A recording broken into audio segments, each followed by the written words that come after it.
step into the warm forest again. This means the girl will never see her sister again. Just as she is about to chase after him to argue, she is stopped by the queen of the warm forest, and the two rulers seem like familiar strangers. It turns out the queen and the king of the winter forest were once lovers, but because of the climate difference he permanently lost his wings. From then on, the queen ordered that no one could cross the boundary. To prevent such a tragedy from happening again, the king pushes the snow-making vehicle into the river, unaware that this action will bring a devastating disaster to the warm forest. But on this day, snow begins to fall in the warm forest. It turns out the snow-making machine in the river keeps blowing out snowflakes. The plants in the warm forest are quickly covered by winter snow. Before long, the entire warm forest will be buried in ice and snow. To protect the animals, the fairies guide the frogs into tree holes and the bees into flowers. When the girl returns to the tree hollow, she discovers that the flower preserved by her sister with frost is still perfectly intact. So she carries the flower and ventures into the winter forest. It turns out the frost released by her sister can preserve plants. When they return to the warm forest again,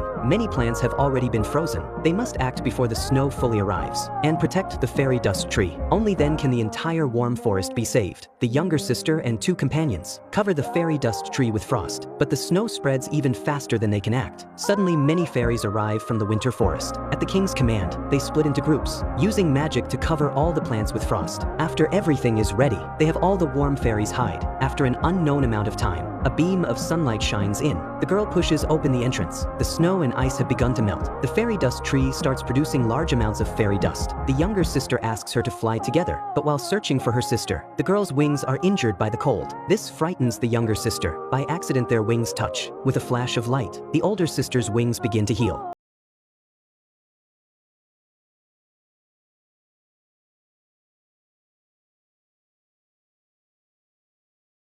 Finally reunited.